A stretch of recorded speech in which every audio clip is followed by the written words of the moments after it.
مامۆستا لەسەر میراتێ بەینم نیە دەگەڵ برایان داوای میراتم لێکردن هەموویان دەنجان لێ ڕاگرتم و هاتوچۆیان نەکردم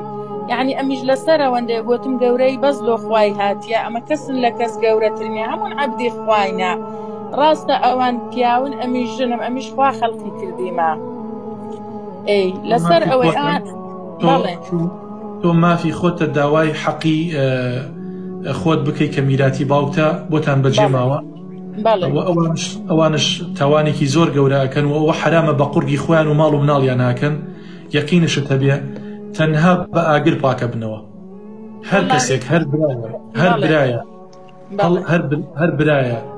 ماڵی میرات لە خوشکەکانی زەوت کات نەیانداتێ ئیلا ئەبێ بچێتە دۆزەخەوە ئەو برایە ئیلا ئەبێ بچێتە دۆزەخەوە چونکە پێغەمبەری خوا صلی الله علیه وسلم فەرمیە هەر کەسێک هارویەکی حرام بخوات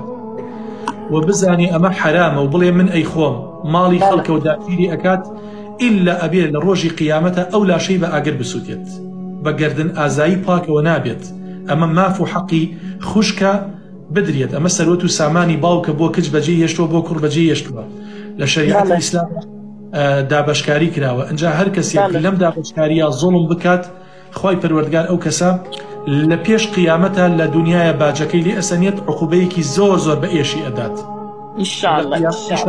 ئەبێ بە ئاگری جەهەنەم بیسووتێنێت ئەمما تۆ کچەکە تۆ قسەیان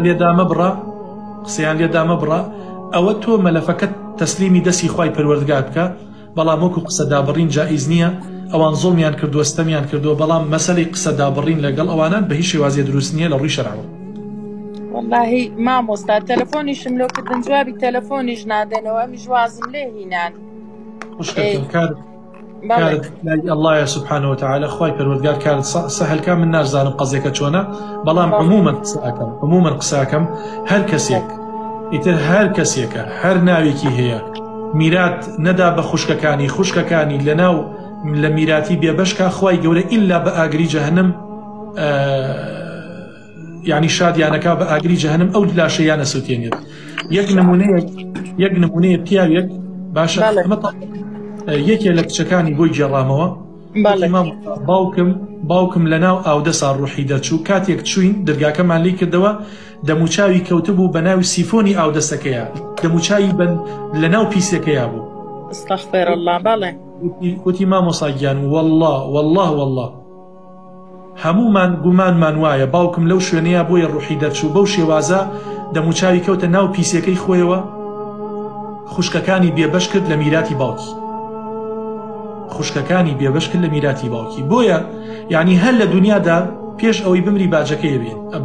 بینیت یعنی لە دنیادا خوا ڕسوات ئەکا لەسەر ئەوەی کەوە خوشکەکانت بێبەشەکەی لە میرات ئەنجامە هەر کەسێکە هەر برایەکە هەر ناوێکی هەیە لە هەر شوێنێکە خوشکت لە میرات بێبەشکەیت قەسەمەن بیللا باجەکەی قورسە لە دنیاە و لە قیامەت شائەدها و ئەمەر